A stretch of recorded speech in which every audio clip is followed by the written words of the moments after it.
There we go. Well, there you go, folks. Welcome to Thursday night on Radio FM88 Australia. My name's Jeffrey Shaw. I'm your co-host. My co-host in the UK is right at the very top of the totem pole, and our guest is in the middle. She's been squeezed and put in together, and she's going to come with an interesting story.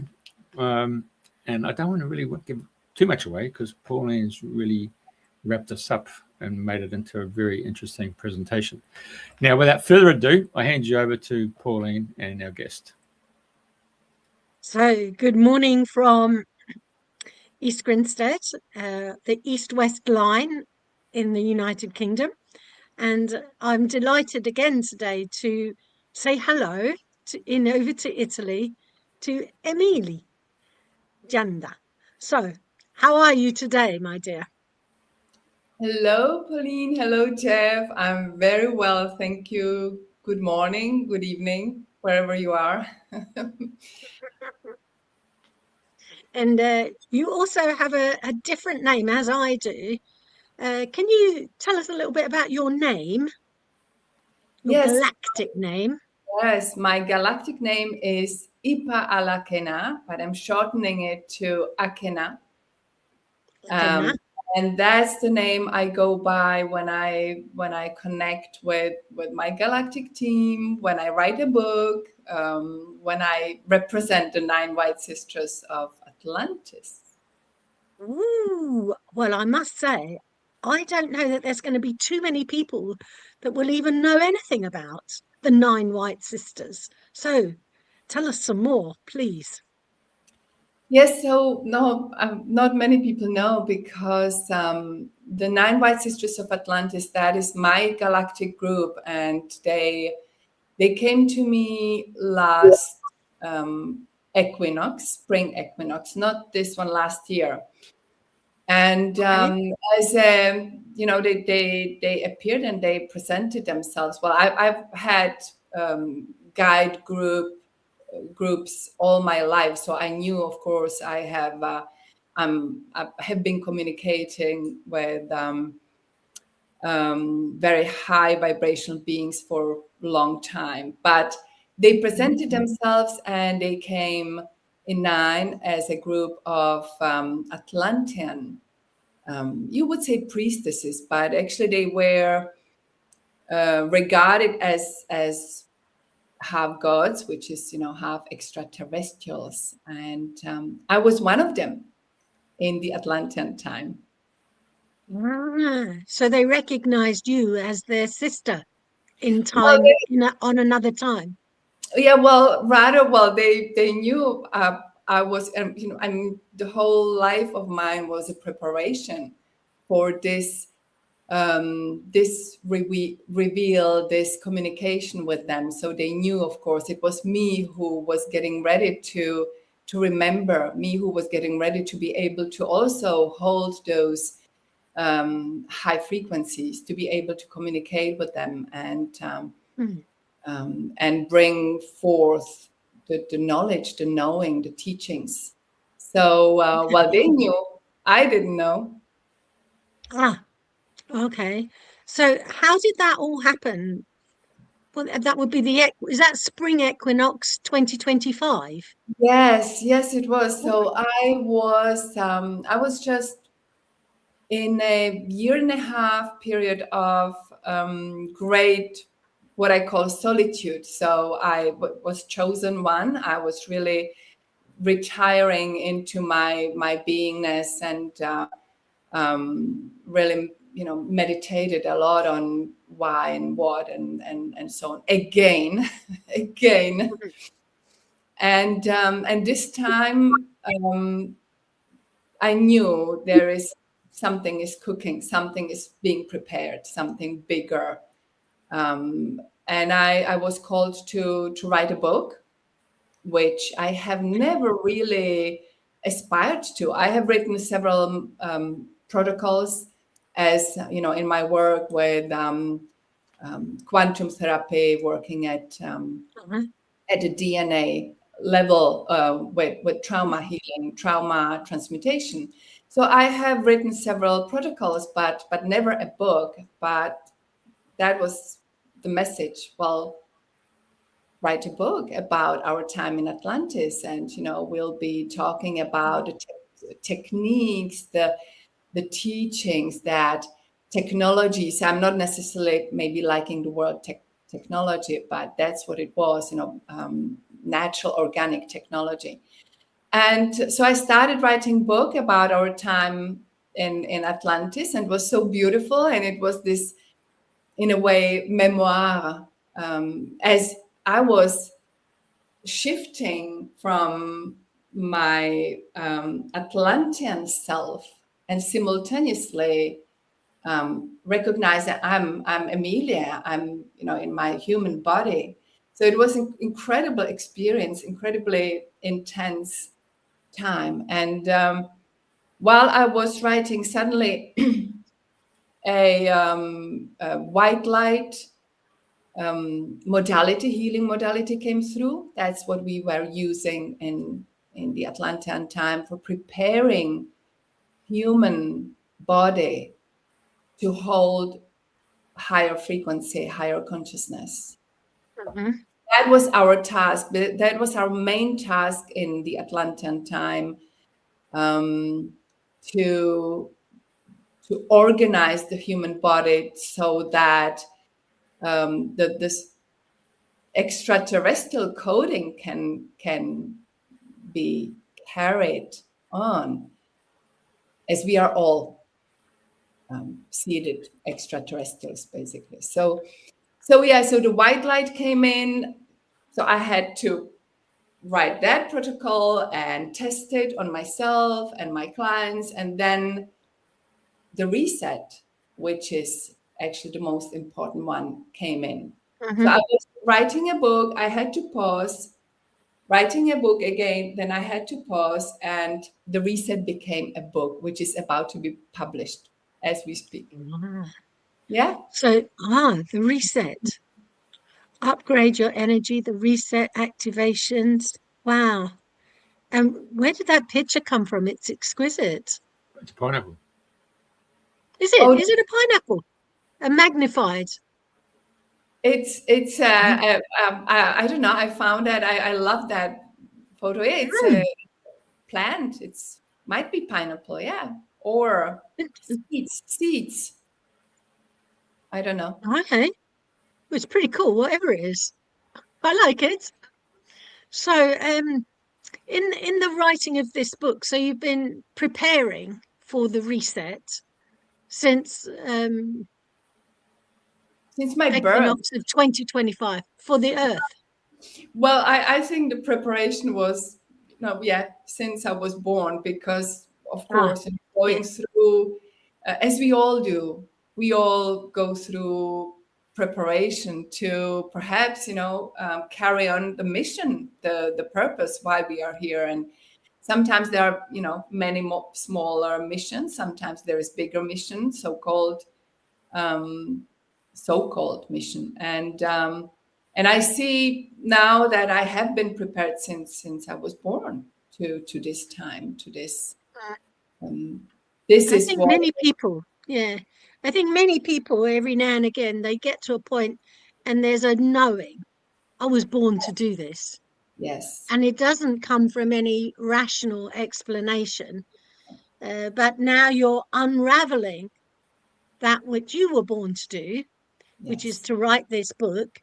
Can you tell us what, I mean, I know it's about to be published, so can you reveal any secrets about what you've got inside your book so as to entice us into having a jolly good delve for ourselves? Yes. So the book is, it is in a way, protocol to how do you do that for yourself, the reset. It's about, I've worked many years on that trauma healing, trauma transmutation with people. That's my specialty at the DNA level, quantum DNA level. And I've been asked, many times. So when I do the work on a trauma, I can see maybe before we do the work, the trauma is 45%. within your memory field. Okay, so it's quite a lot. It's very much, of course, subconscious.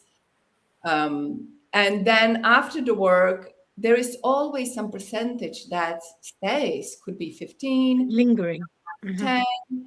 And I've been, asking before, so can we take away those 10%, 15%? And I was getting answered, well, no, because the residue of trauma, they are entangled with other residues and, part of your personality, and you hold on those residues as well because it's part of you and your victimization, and, it's kind of the way you approach life. And without them, sometimes you might feel lost. So that was the usual answer I got. No, it can't. It has to stay. And then when I met my sisters and started writing the book and so on, they said, well, actually, there is a way to neutralize those residues. It's for people who have done a lot of work. It's for people who have understood their role of, the trauma and so on. And it's for people who are 100% sure, I don't want that victimization again anymore. I take the full responsibility. I take the full sovereign path. Those people can neutralize the residue. Yeah. Because the victim attitude is it's not anymore possible in that kind of frequency work. So the book is about that. People will meet the 9 white sisters of Atlantis, which are channeling the 9 galactic emanations. So each sister comes from a different galaxy. Right. So we have not. You asked, Jeff. No, I didn't realize that they came from different galaxies. Yeah, 9 different galaxies, and each channel, what they explained, and it's explained in the book as well, that each emanation, each aspect, they channel the energetics, is a building block for the human persona, the human filter, personality, individualization, because we come here not as the unified field. We are dualized, polarized, because we want to experience that duality. It's fun. It's also painful.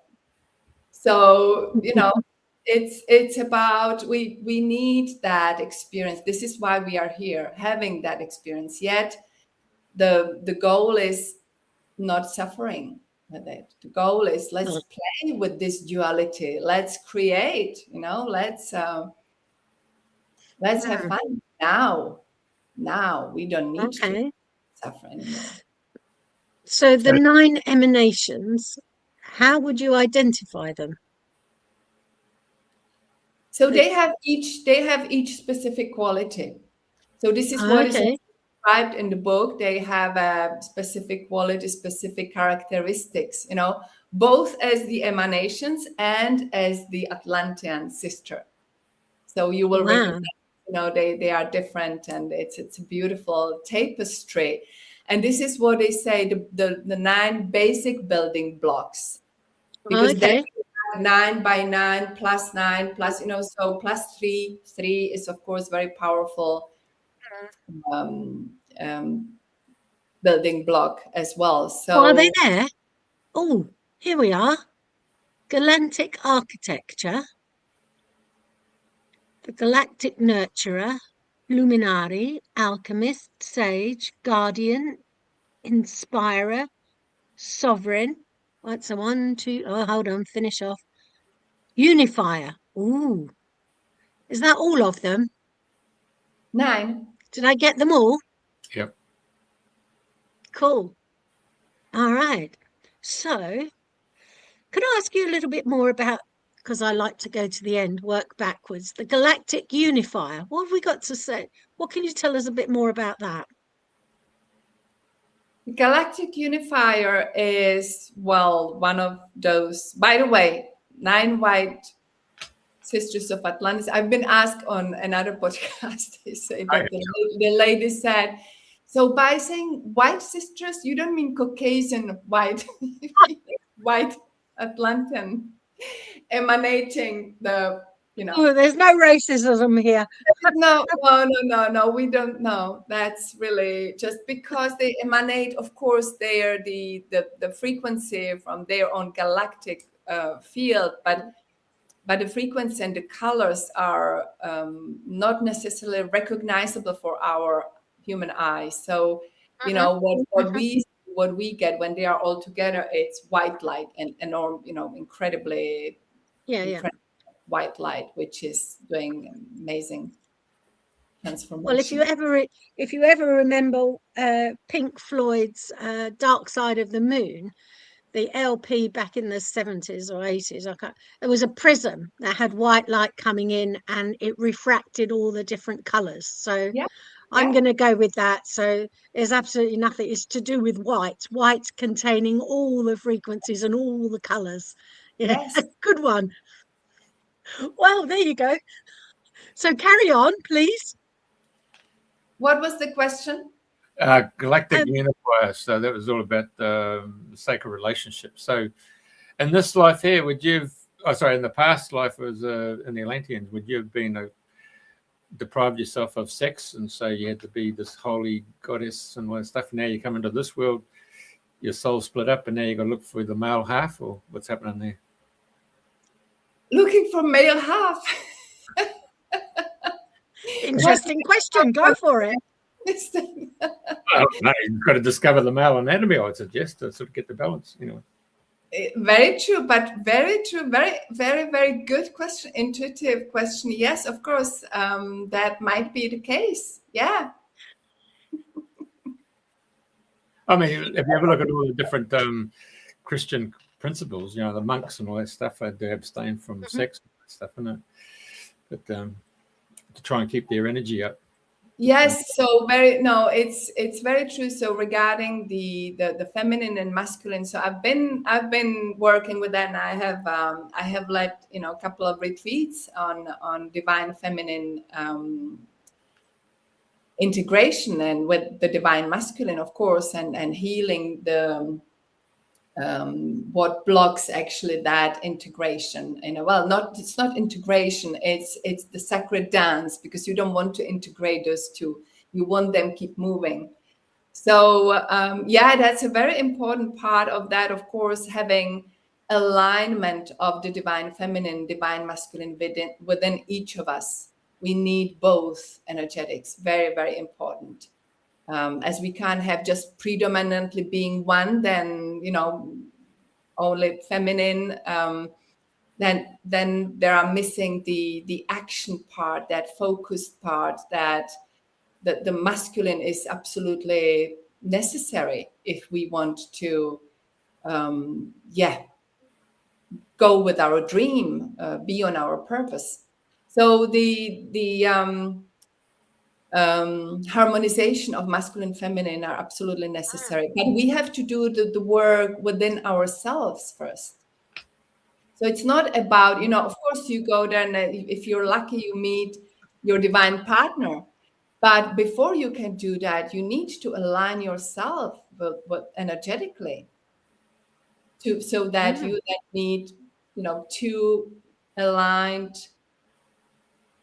individuals, and then they can share their vision together and do the greater good for our planet, humanity. Humanity. Okay.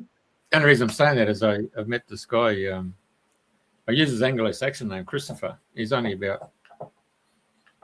the body composition of a jockey on a horse, but he was actually in the Royal Ballet, and they went across to India, and he was recognized straight away in the past life, and was asked to come back into the order, which he did 3 years 3 months, 3 weeks, 3 days in the cave where they gave him meals every morning and stuff like that. But he was going straight into this trance, and he came out, and he was so open. All the chakra systems were all open and involved to the point that, you know, he was just channeling all the different masters from the Himalayas, you know, Shambhala, and you meet him now, and he's just at he's in a different space, and you can understand someone of that magnitude walking into a room, and you're feeling all this energy that's coming in based on where a person's, you know, desires are or their aspirations.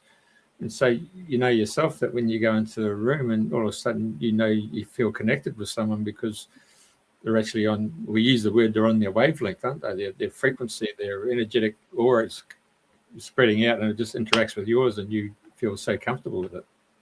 Yes. Because Christopher would have that same, he found it very hard to find, you know, a female partner. He never sort of took it on board. But his mum and dad were Buddhists in the UK, and they did all these practices, and they invoked a soul to come through, be their child. And so they took it to a whole different perspective of actually bringing forth an advanced soul into this world. That's pretty good questions, isn't it? Sorry about that. Yes. Beautiful. I suppose people don't really do that at the time, do they, when they start to raise their consciousness to actually bring forth a child of stature? Would that be the right word? Or inspiration to bring to the planet? I mean, it's all about your jollies off, isn't it? I think it should be practiced. You know, I think that would be the ultimate way of bringing children, bringing, you know, new souls on earth consciously, with that elevated consciousness, not just by chance or mistake or just, you know. Yeah. Wow. Whew, I think I can take a breath on that. Yeah. Yeah. So, the 9 white sisters. Can you tell us about? Well, all of it is just amazing. The luminary, the alchemist, the sage, the guardian, all of these qualities. Do they have other names? They've been given, or they just called the Galactic architecture? Well, for now, that's what I've been given. I was wondering about getting, you know, of course they have other names, and plus, you know, they have all. So we've known each other. Me and my sisters, we've known each other since the beginning of this universe, and we've been, you know, playing together already then in different forms. But as we all have that background, you know, in one way or another, we all, as in what I have received, have that galactic belonging somewhere, somehow. You know, we just don't remember normally, which is a very good thing that we don't, because maybe if we remembered, you know, all of those simultaneously happening lifetimes or events, or how do you call it, presences, our different forms, that wouldn't be really, then it would work against the purpose why we are here. For me, it's to really experience this human body, this game. This is what they are also, you know, we talk about very much in the book as well. This is a play. This is a chosen play. You chose a role. We chose a role to play here, and the choice is still ours. You know, how do I want to play it? How, maybe not necessarily the events, but as all the, you know, beautiful masters and Buddhists, you know, say, We can always choose how do we react, how do we take what's happening to us. How do you wake up every morning? Do you program yourself? Do you say, today I'm happy, I feel happy, and I'm going everything to feel that, no matter what's happening to me? Car crash, somebody, does some or say something to you which normally could make you angry. Do I really want to react that old way?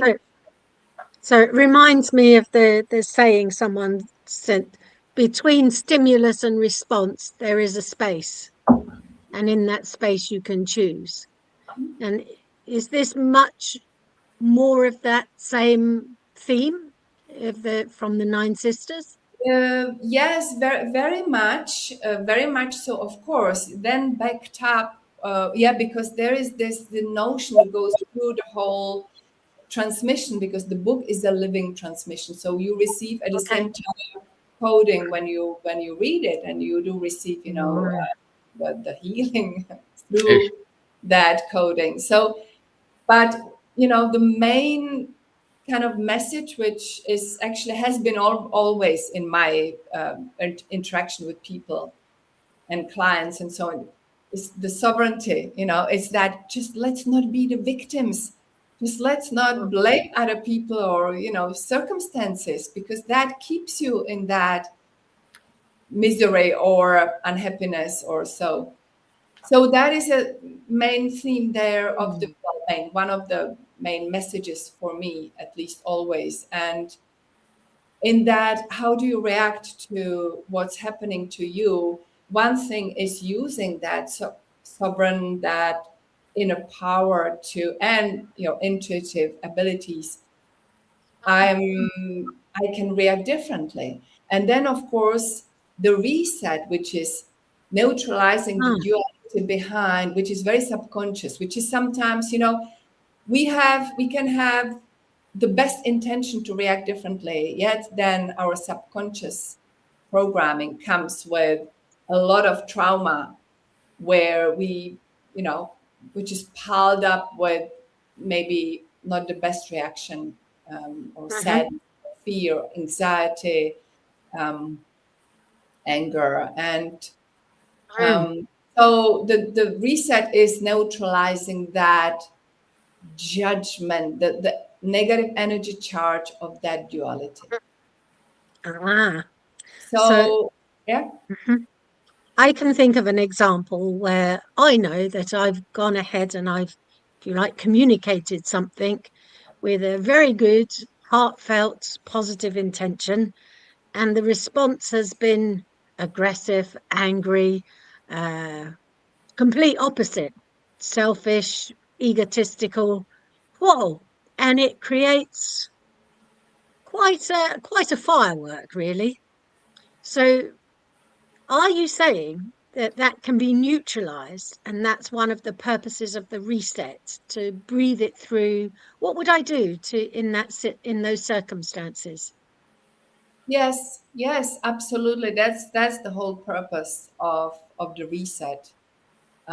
So it's because if we take you, so let's say the person reacts in that angry, inappropriate way, and that then triggers maybe anxiety within you, or fear or sadness, or whatever it triggers. So that trigger, that background, you would say, program running on, reminding you that life is not safe, people are not safe, people can attack you, people, so that has been stored in your memory field, in your quantum DNA memory field for ages, throughout the ancestral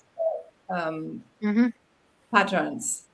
So your reaction of sadness, or surprise, and then maybe all the following emotions, that is going to be neutralized, because they and you dissolve that negative memory, which is already ancestral.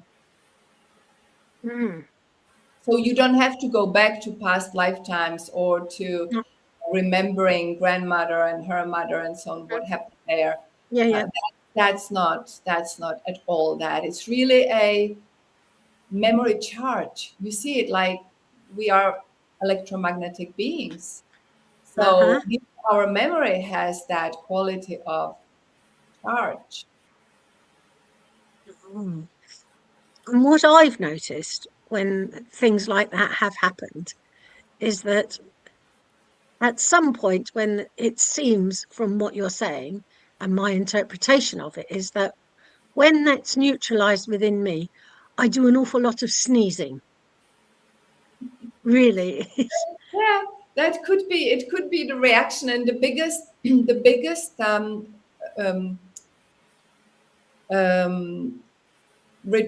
how to say, I wanted to say it in French. You see sometimes French words come, retour, the biggest testimonial that comes from my clients and people who tested the reset. They say, I got this very comfortable detachment.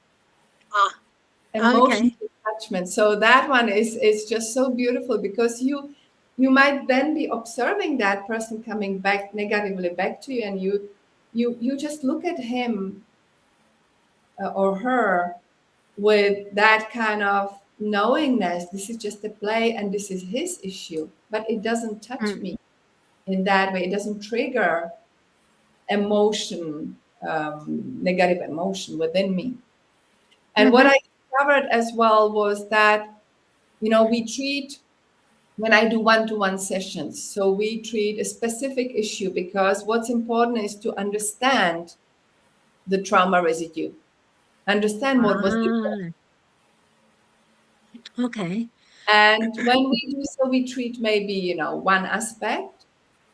And then I have people coming back saying, yeah, there is detachment, and this happened, and this is, positive turn of circumstances. And then they say, but there is one more thing. I don't know if it seems like it's connected. I lost fear of darkness. And we didn't treat that one. And, so I had this client who says, well, suddenly I found myself walking in the dark, which normally I would never do that, because I'm scared from little girl. And suddenly I found myself walking in the dark, and I didn't get scared. I said, oh, how interesting. And I kept walking. So, and that's unexpected, of course, but it shows how much those residue, they are entangled with other trauma. Yeah. Okay, so that's what did you call it? Remind me again. It's trauma residue is the name you've given it. Okay, and so it's like an echo of something that was in the past, and in the past this was a reaction, but now, in my case, sneeze, and more than that,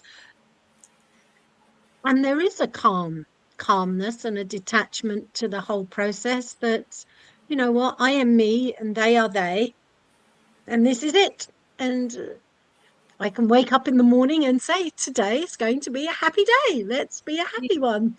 Yes, exactly. And that is then the chain reaction. When you're happy, other people happy, and then we share that. So as we know the work we do on ourselves, it's the work for the whole humanity. Yeah. Hey, we've had a very interesting guest from Australia, and I think she started off as a nurse, but she ended up doing rebirthing. And I know that Andrina and I, when we were doing the show, we just got so captivated. We went for about an hour and a half, and she told us 27 aspects of a birth, and each one of those 27 aspects has a major impact on the child coming through.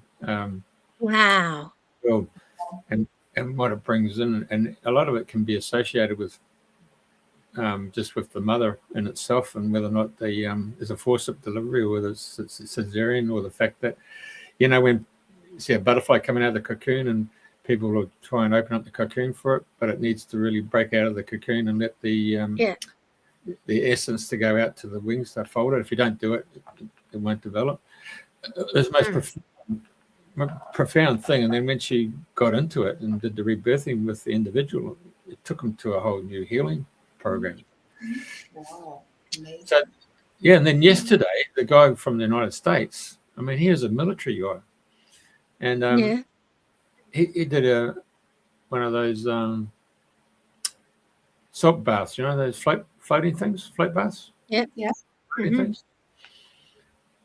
Bloody hell. You're going to have to watch that show, because he went straight out of his body, and he went like Doctor Who, or one of the Stargate things where you go through hyperspace and then you turn up on somebody's planet, and he just came back with all this instant bloody recollection of who he was. But he did actually mention something that was quite profound, and that was having a float bath in that Epsom salts, and a person doing quantum hypnosis, and because they're in the salt bath, it took them back into the womb, and then they're into that, they weren't touching anything, but they're just in that whole space, and then just everything just opened up. It's really profound, just all the different modalities that are out there, and it's so interesting to hear you, Emilie. It's just pretty brilliant. Thank you. Yes, it is fascinating, and it's as I always, when I communicate with the sisters, is the preparation for us humans to actually really use our multidimensionality. Well, that realizing that we are so much more than this human body, that there, as like the one you interviewed, you can biolocate in a split second. You can go to one of the planets you actually enjoyed to inhabitate, and the water, the salt water, is incredible.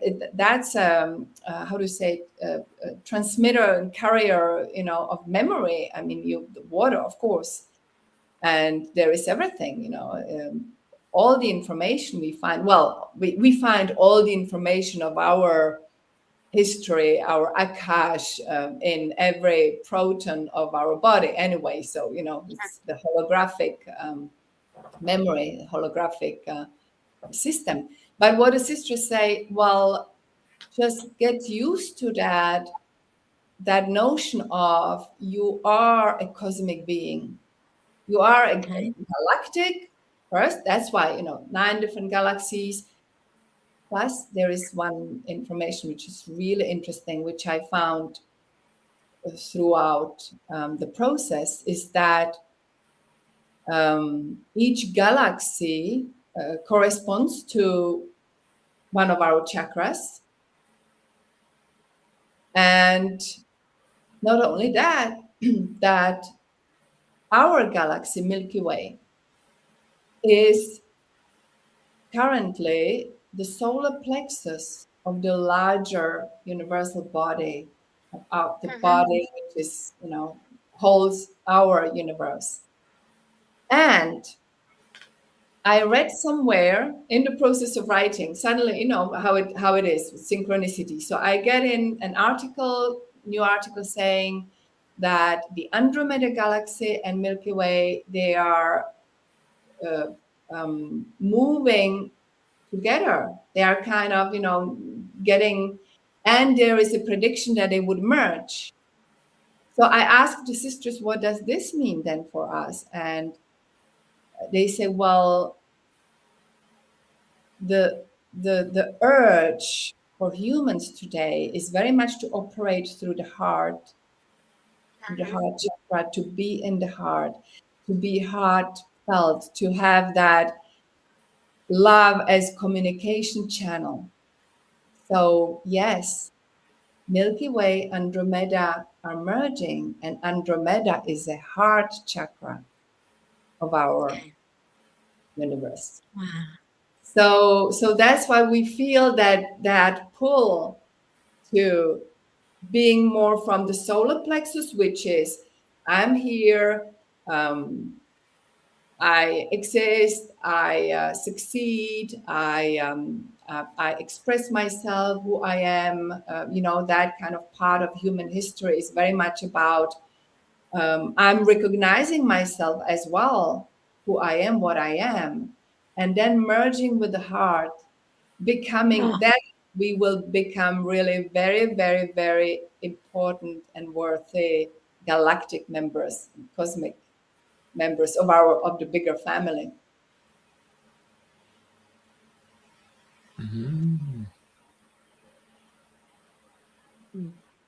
I'm just letting that sink in a little bit. Okay. So the big question that is probably everybody's asked is, where was the home of Atlantis? Where was the Atlantis? Yeah, where was Atlantis? Yeah. It was both. What I received, it was both a realm. It still is a realm superimposed. This is what's, we need to expand our understanding of time and space and existing simultaneously with all the other epochs on planet Earth and in the larger cosmic field. So it's a realm more than place, but it was also a physical place. So if you imagine that all the epochs still exist simultaneously, and the moment you, for example, with the reset, when you neutralize the last pieces of trauma, you're not doing it only for yourself and your immediate lifetime. You're doing it for all your incarnations in the past and in the future. So this is the quantum way of living, because time and space is really just a concept for us, so that we don't get lost in all this vastness of information. So having said that, the physical place of Atlantis has been, Atlantis was, what I understand, all over the globe. Wow. So there is not one. There were certain specific strategic points, but basically, you would say we had what we know today, Hyperborea, where we were more plasmic beings, and then we have Lemuria, still plasmic, but already starting, in a way, playing with that materialization. And then you have Atlantis, where we are anchoring much more in that matter field. And then, you have the periods, which is very large period. You have the beauty of that playing, the amazingness of life, and then starting forgetting. So really, when you sink in that duality, in very, deep matter, then of course you forget who you really are. So, that's where we are. We are still, in my view, in a Atlantean phase, and we are starting going back to the Lemurian way of living, understanding the consciousness, and our light body is getting greater. The more you do, the more you understand, the more you relieve yourself from the heavy trauma. Your light body, you're lighting up.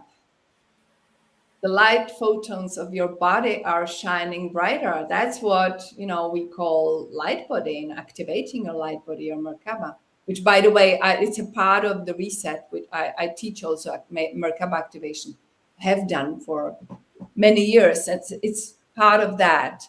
So you are becoming your light body. So trauma is a route. Is it fair to say that trauma is a route into your light body? Trauma is a block. It's blocking the light. It's blocking you from becoming, more, shining more. So Yeah, trauma, in a way, yes, it's in a way holding us back, holding us in on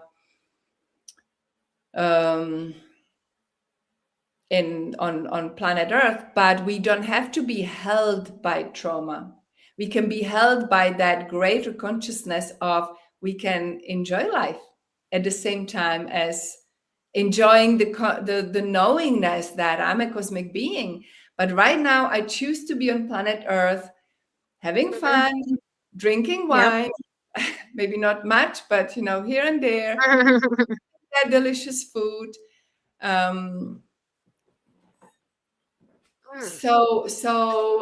This is it. We are playing the game of suffering.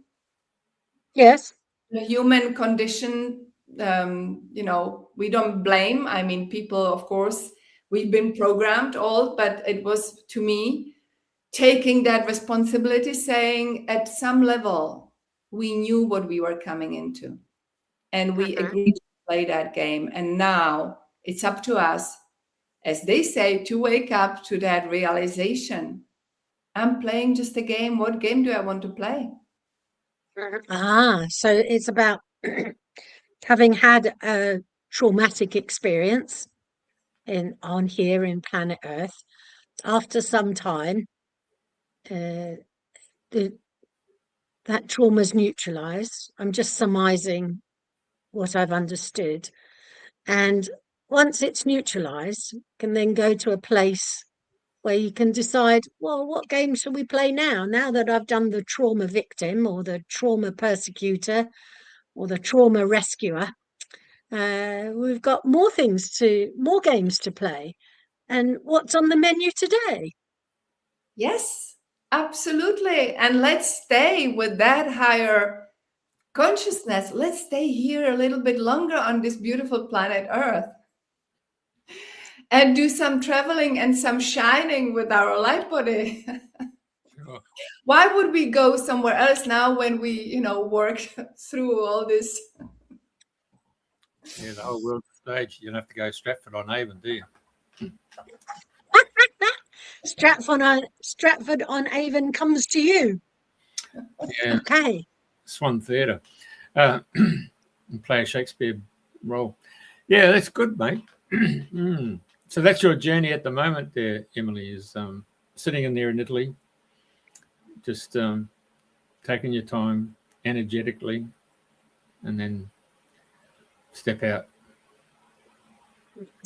So my journey is to right now, the book has been, is right now being published. So I'm planning another book, and that's about rejuvenation. And I need to do some traveling for that. I need to do some grid connection, earth grid connection and healing and recovering certain information. And I want to do that.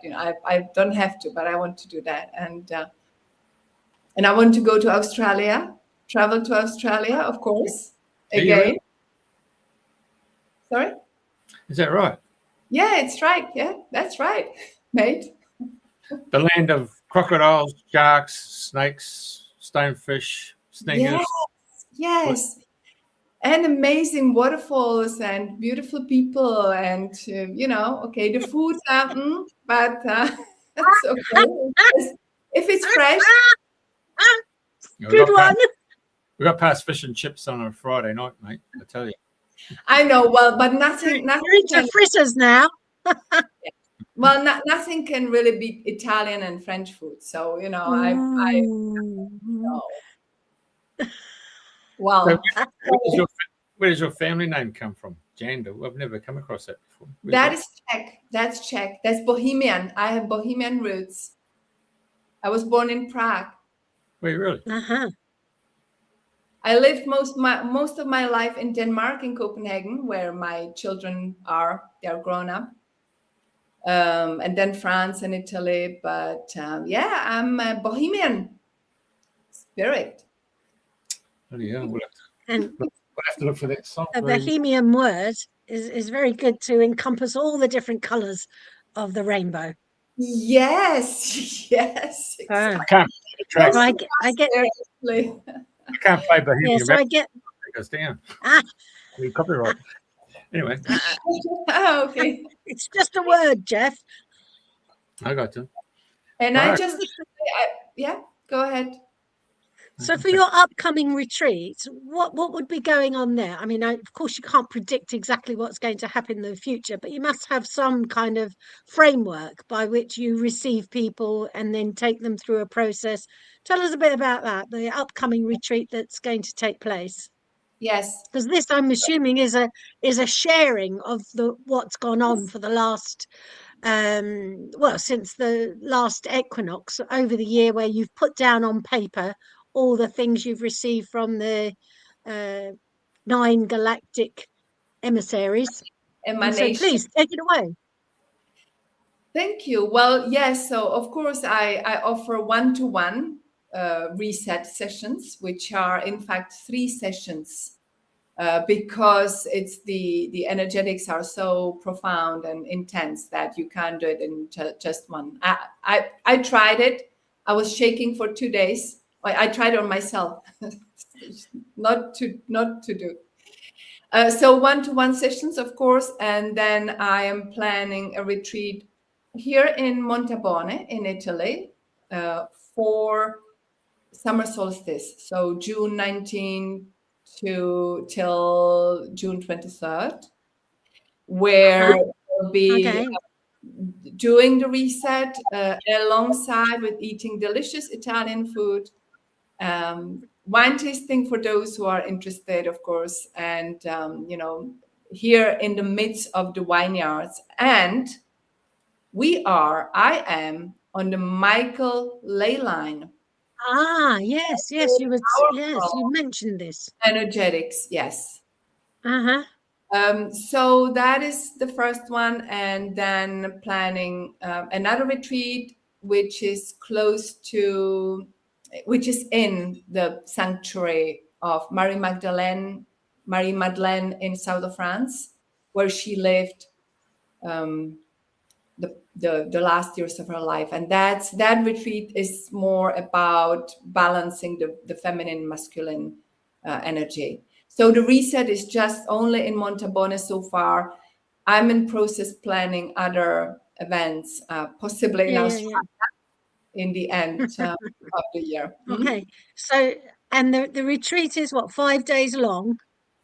So the one in Montabone, yes, 5 days. 5 days. And if I were to sign up to that, what would I be signing up to in those 5 days, aside from the lovely French and Italian cuisine? Well, the reset. The reset. Okay, just hit the reset button, clear out all those echoes and residues and trauma pasts, and get to the quiet place and start to rebuild. Yes. Is that a good summation? Yes, the residues you consciously decide that have to go. Again, that's the part of the sovereignty and responsibility. They will not ever come in and completely hoover all your residues. So the decision has to be ours, and consciously deciding, this is what I want, this is what I no longer want. And that's the beauty of it, is it's our choice. It's where I don't want this trigger anymore. I don't want to have this anymore. That's what's going to go. Okay. So it's not. Yeah. Go ahead. Yeah. So sounds like it's a profound exercise in choosing, but in a way that is not triggered by an external stimulus, but comes from within and from that quiet place. Absolutely. Yes, it comes from within. It's your choice, but then they can act. Then the energetics can be working on you. So it's a collaboration, This is, again, just saying nobody has the power to change your life except yourself, but you can have help. you have help, and there is so much help from them, from our galactic family, from our cosmic family. So much help.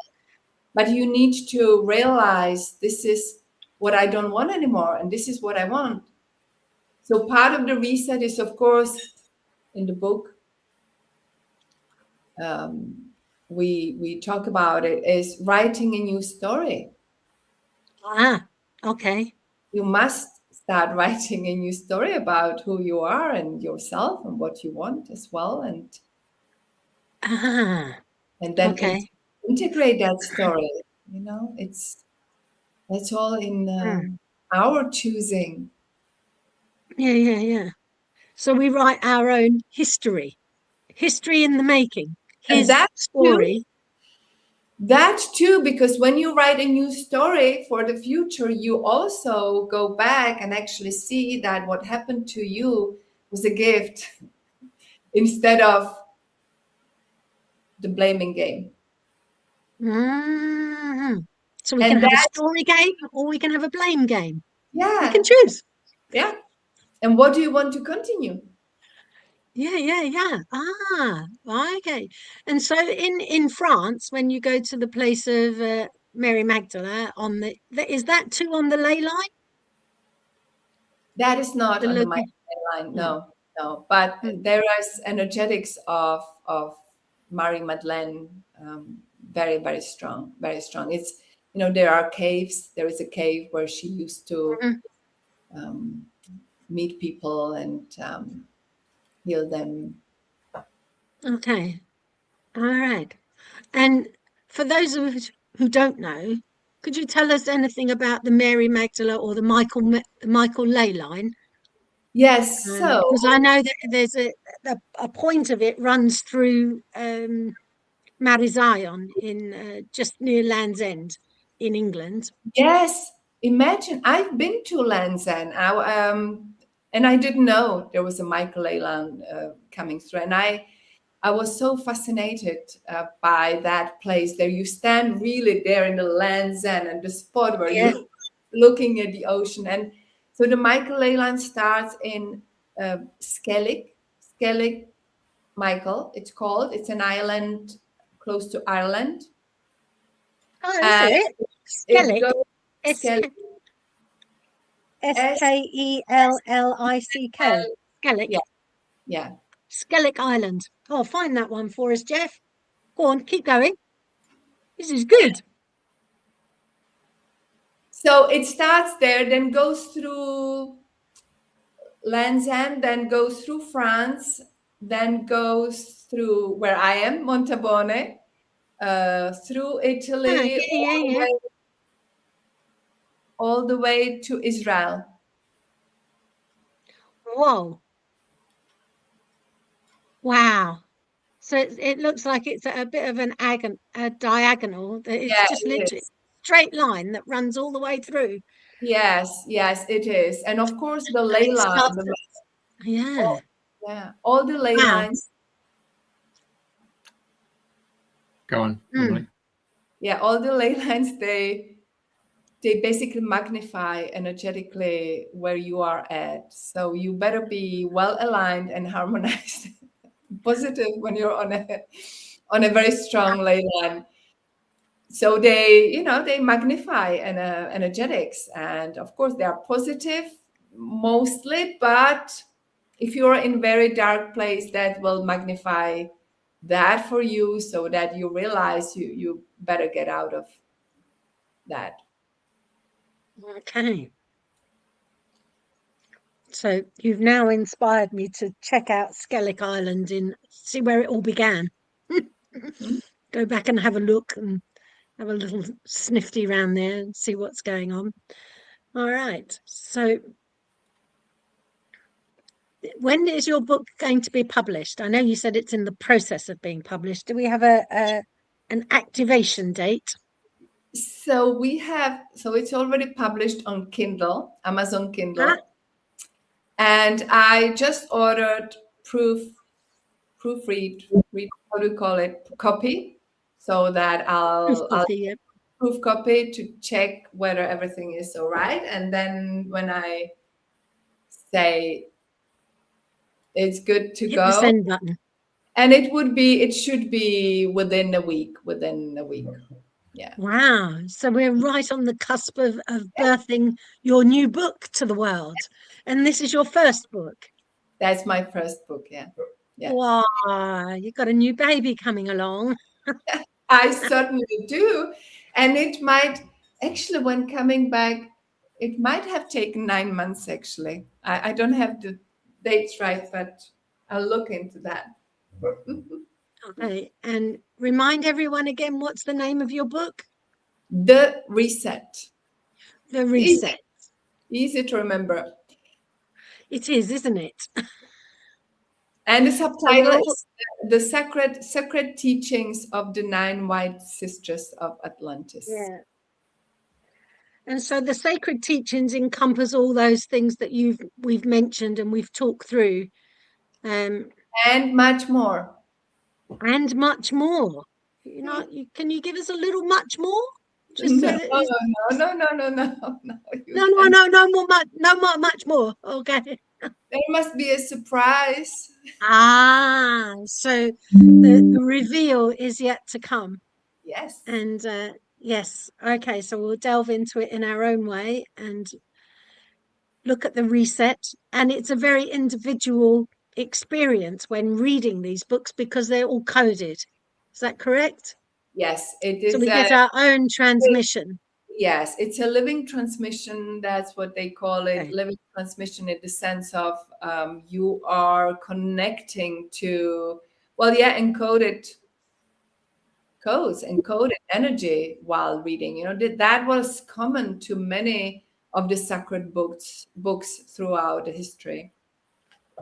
So, so I'm, as I explained also, for me, the download or transference or transmission was so vast and so intense that, I argued with them. I said, well, I don't have words. I don't have, even I write in English and it's not my mother tongue. You know, I speak all those languages, but none of them I speak perfectly, actually. So in my limited English vocabulary, in the sense, and my limitation as a human, just describing what I am actually sensing, the information I'm being given. So I was a little bit worried about, I'm not really giving or putting on paper what really is happening. And they said, well, don't worry about that because you are communicating to fellow humans. So they wouldn't get it either if it was in, cosmic language. So, yeah. I can confirm that. I mean, we had Mary Rodwell. She's the lady who was the new human. So she's a nurse, went on to become a clinical psychiatrist. And then children used to come to her and they used to look at the big poster and they used to, all these kids would tell them what it was. But what she learned was you give them a book and the kids would psychometrize the book. They wouldn't open up the book to read the book. They'll just hold the book and then they'll energetically read the energy of the author. And then they'll say, yeah, there's truth in that. Or they say, no, it's BS. So Yes. they knew straight away intuitively that the author was getting the download and was going straight into the manuscript or into the book. But what actually happens when my mate from the England wrote a book, the first book, you could actually sense and feel his energy in the book. When he wrote his second book, he handed over to an English major, and she went across and changed all the grammatic things and put all the apostrophes and commas and changed the typeset and all that stuff. And when he gave me the opportunity to read the book, I said, got no energy in it, mate. Your energy's gone. It's in essence, it's just really an English, someone who's studied English and said, this is how you're supposed to write in English. I said, no, lost it. So I can understand when you say you buy the book on Kindle, you'll actually read the energy that's coming through you as you wrote it. And that's the most powerful thing you can ever get because it'll open up the corridors of the mind and the pictures will just open up. And the picture tells 1,000 words and people instantly, no matter what language, will, even though English may not be their mother tongue, they'll actually accept it pretty quickly. Yes, yes, beautiful. Well, I hope, that's that's so comforting, because it's not it's the vocabulary, and so it's quite, as I see, very simple, shorter sentences actually, in a way, and certain things, you just kind of, there is just transmission, so you might not even certain things understand. It's not necessary to understand mentally, because it's an energetic transmission. Fantastic. I found it interesting that you said you're born in Czech, so obviously you speak Czech. Then you're going to Denmark and then Danish, and then you've lived in France and picked up French, and then you've got the English, and now you're in Italy, sort of picking up a bit of the Italian. The word associations. I mean, at the end of the day, you still. I've noticed that when I'm on the phone talking to people who don't speak English, and they're trying to speak English, but intuitively you actually start getting words, and that starts to create the picture. And then once the picture comes like a postcard, it's like if I said to you, here's this postcard, it's a couple sitting in a street in Paris, and you can see the name Roulou, and they're having a cup of coffee, and there's the Eiffel Tower. No matter what language, the person, Japanese, Korean, really, Singapore, they all know. They'll visualize it. Yes. It's really interesting, the notion of languages, because the more if you speak different languages, like me and my children, we can start a sentence in one language and end it with another one, then drop in a French word or so. So it's like the first word that comes to my mind when I'm describing things is just the language. It's symbolic. It's language is symbolic transmission. So it's fascinating. And what you say, Jeff, is like, when I love listening to foreigners when they try to speak, whichever language, because also you're just guessing already before what they want to say. You already know, so they don't even need to finish that sentence when you're more right, or when you got that telepathic thing happening, then the pictures starting. Yes. Yeah.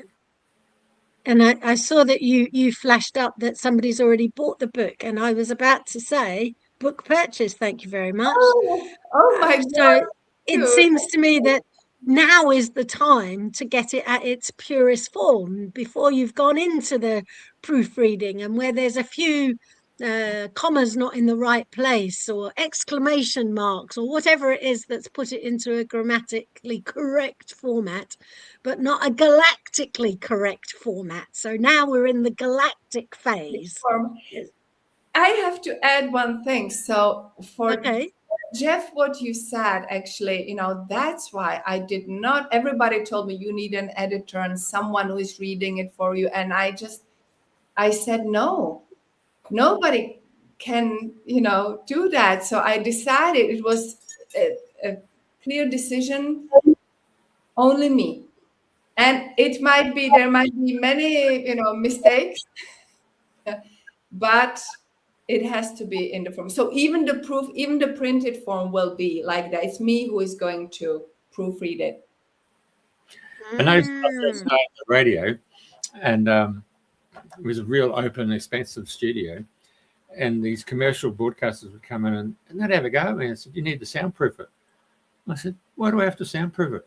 I mean, if you want to listen to the TAB radio station, which is all the horse racing and the dogs and all that stuff, trots, you hear them all the time, opening the doors, the phone's ringing, it's live. And I said, mate, live it takes you into a whole new dichotomy of feeling, because otherwise it's so clinical. And you listen to a musician and they say you got an LP, and the LP's got warmth to it. The analog recording has got so much warmth, and digital's just a different.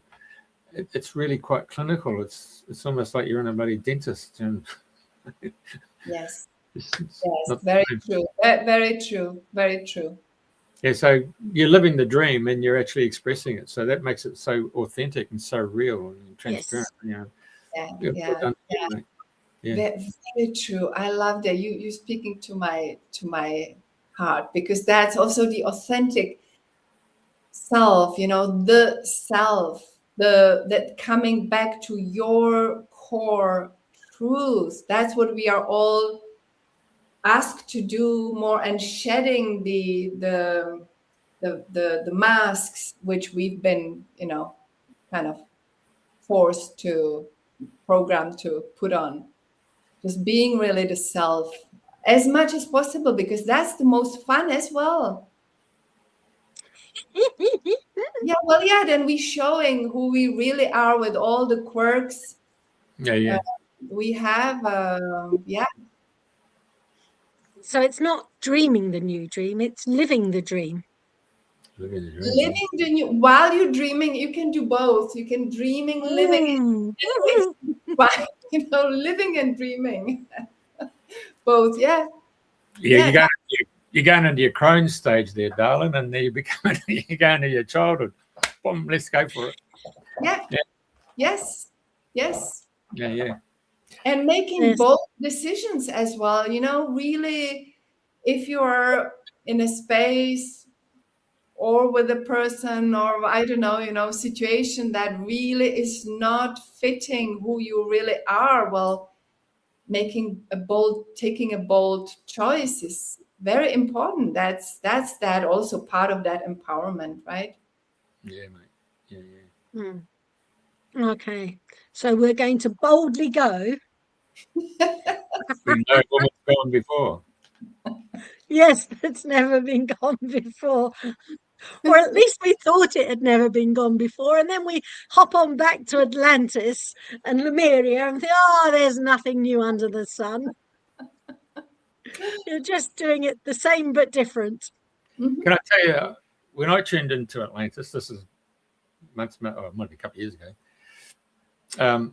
I went traveling straight across to the Caribbean, and I dropped into the lower part of the reefs there. I could actually sense the white sands and so forth.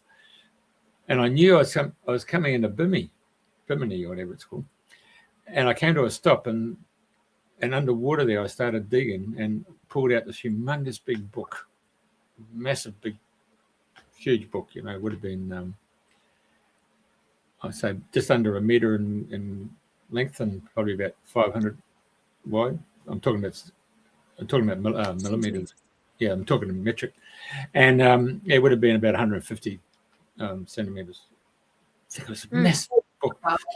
It had all that knowledge, and then you open up the book, and each page was a picture. You just flipped through, and so it was almost like, absorbing all that knowledge. Just what was contained in the picture. Yeah.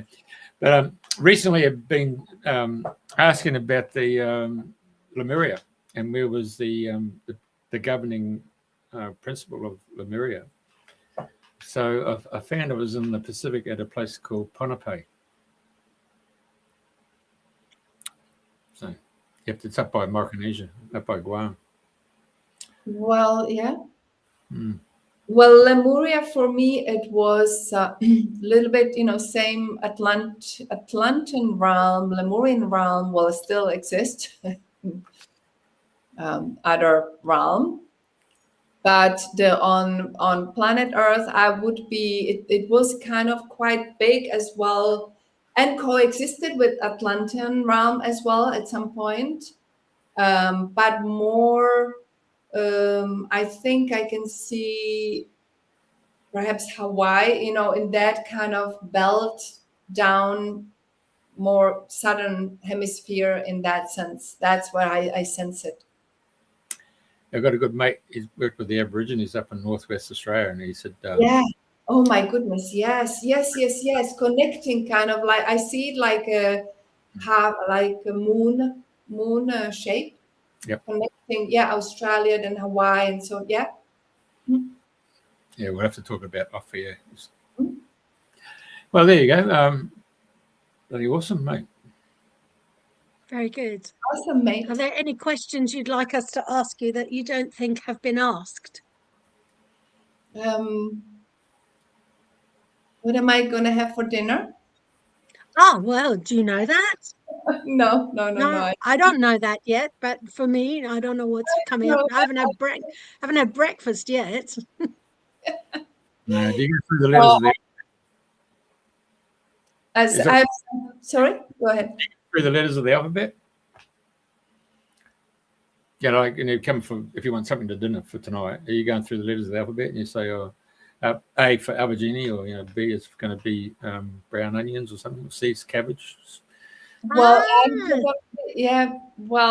okay, interesting. So you make a culinary alphabet?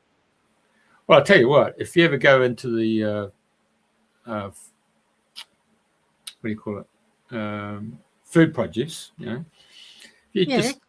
you stand there, so the supermarket, it's got all the food and eatery, all the fresh food, fresh vegetables. You stand there and you simply ask, what does my soul need from the fruit and vegetable department? And then you just and you go through the colours, you know, from red, orange, yellow, green, blue, indigo, violet. You'd be quite surprised what food ranges you pick up, you know. And you tune into that. And you definitely have to go for produce that's actually grown within the, you know, your area, because we've got oranges here that come from the United States. I stick away from that. It has to be grown in your local area, you know, because it's got the temperate climate, it's got the energy of your soil and your land. And you have a lot of bananas there. I noticed when I traveled on the coast, on the East Coast. No, banana plantains. Yeah. Banana plantation. So you might look at potassium, are you? Well, that's whet the appetite, hasn't it? So I can head off down to the local farm and just stand in the middle and go, oh, what shall we have today? Thank you very much. Well, there is a little exercise that you can do for people who say they can't meditate. Yeah. I'll just go and open this up.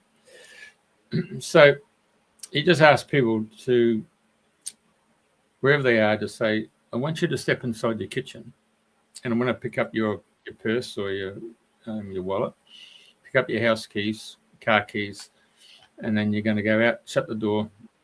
You're going to get in the car. How does that car feel? Is the seat really comfortable? Is it warm? Been sitting in the sun? And then I want you now to drive to the supermarket or your favorite store and ask for a car park. Yeah. And so then now that you're at the store, and then you go in, is the entrance to the left, the middle, or the right to go into the store? And do they have shopping trolleys or do they have a basket? And the next question is, the fruit and vegetable department is at the left, middle, and the right. Then you go and ask, what particular fruit and vegetable do I require? Okay. And then whether you need it in large numbers or just one or two. And then you can actually do it for members of your family too. Yeah. So you can actually do it for yourself, but you can do it for your members of the family. And then you go around to the next section, which is all the minerals and vitamins. And you do the same. And you ask, what mineral and vitamin do I need in vitamin A, B, C, D, E, and K?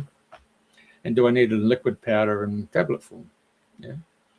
Then you go to the next area, and it's music. And you go and ask, what particular music do I require for my soul? And should it be in the key of C, D, E, F, G, A, B? Yeah. And then you say, can I then just download it, put it on a CD, burn it? Can I put it on a USB stick? Can I send it onto my phone? Yeah. Now, the next section is that you go around to the checkouts and you say, well, ask for an aisle, ask for a checkout where there's no one there. And then you proceed to put your stuff through the, what's the name? And the checkout operator says to you, oh, your investment in your health is this amount of money. Yeah. Boom. And then you take the stuff, put it in the car, and you go home. And so that exercise, can take half an hour, but I've just quickly wound it up for you. But the next question is you got to ask them about the car. And was it sitting outside in the sun, and was it hot? So you now moving into an area of life where they've taken themselves where you're talking to them, and they've moved them out of their mindset back to their picture frame of where they live. And so you've moved them to where they live so they can frame it and look in there, then get into the car, and then you get into the depth of feeling of the car and the heat and what's the name. And then you ask them to manifest the car park. So you say to them, where did you actually get the car park? Did you get the car park right at the entrance to the store, or did you set back one car park? So you're actually learning about manifesting car parks. And then you go into the store, and then you're saying to the left, middle, or right. So you're actually getting them to reframe it. Oh, yeah, the store is there. So you can see them, their eyes go up there into the left-hand space. So you can see that they're going into the past to look at it. And then you're going through the fruit and veggies, and you can see what the needs from the fruit and veggies. The minerals is very interesting. But when we used to do it years ago and take them into the music section, no supermarket had a music section where you could go and pick out a particular piece of music, whether it was a rock and roll, whether it's instrumental, whether it's a movie track, let alone in the different keys. And people would say, oh, yeah. I got the soundtrack for bloody Mamma Mia, and it was sung in the key of F. Oh, yeah, radio. And then you went through the checkout, and of course, the checkout operator was telling you that there's no one else in the queue. You've got it. So you manifest, you don't have to wait in the line. And then they've told you how much of an investment it is into your health. And it might be, 35 euros, or £20 or whatever. And so here they are talking to you saying, I can't meditate. And here's an open-eyed meditation where they've taken them through. And you've gone from something that they're familiar with to the point of manifesting a car park, to start manifesting the fruit and veggies and the minerals, but also selecting the piece of music, which is in the future, which no store has got, but now you can probably do it, and you're bringing that in, and then you're also manifesting a checkout with no one there, and then also telling you how much it's going to cost. I mean, it's pretty simple, basic concept. Boom, boom. Yeah. And beautiful, because that is also what, if you think, our higher self does in collaboration all with day. us. Yeah, all day, every day. Manifesting, surrendering in that sense to the higher plan decided by you, by your higher self, because your higher self is you. And we say, your soul, it's you, it's all you, emanating the final part, the physical one. But so many aspects is really, that's what we call intuition or divine guidance and so on. That's when we are in that flow and not blocking it because of some trauma or old programs, then we can just let ourselves be in that flow. In that, what we think, what we are doing with our human self, the same is happening. Well, true, because you can actually expand on that meditation by taking the person into the next aisle. And what you do is you go through the undergarments. So, whether it's jocks or bras for girls or something. And then you go to the next aisle, which has got the outer clothing. And so the inner clothing just is an expression of what you want to hold dear to yourself. And the outer clothing is what you wish to express to the world. Mm-hmm. So that's a really opens up people's concepts of where they stand and where they're at, whether they're extrovert or introvert. Beautiful. Yes. Fantastic. Oh, it's not about me. I'm sorry about that. I've taken over your show. It's Emilie's show. Sorry about that. Oh, took my spot. Starring. That was a beautiful contribution. I share it gladly with you. No, the show's not about me. The show's all about you. Sorry about that. I hijacked it. Anyway. Okay. So any other, as Pauline was going to say, is there a question that we should have asked you that we haven't asked you? Yeah. No? Okay. Well, there are many, but I'm not the one to, I have all the answers. No, I don't. The sisters. So, you have all the answers for anyone who asks the right questions. I love it. And then it's up to them to see if the answer was right or not. You know, as I always say, of course. Was it to the right or to the left or in the middle?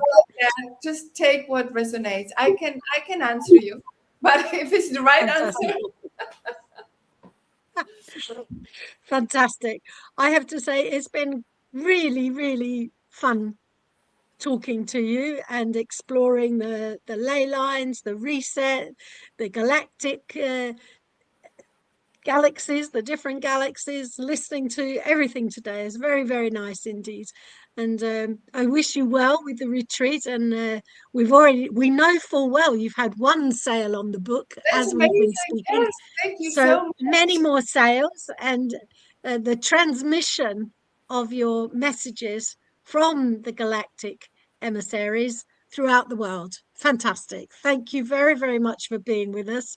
It's been great.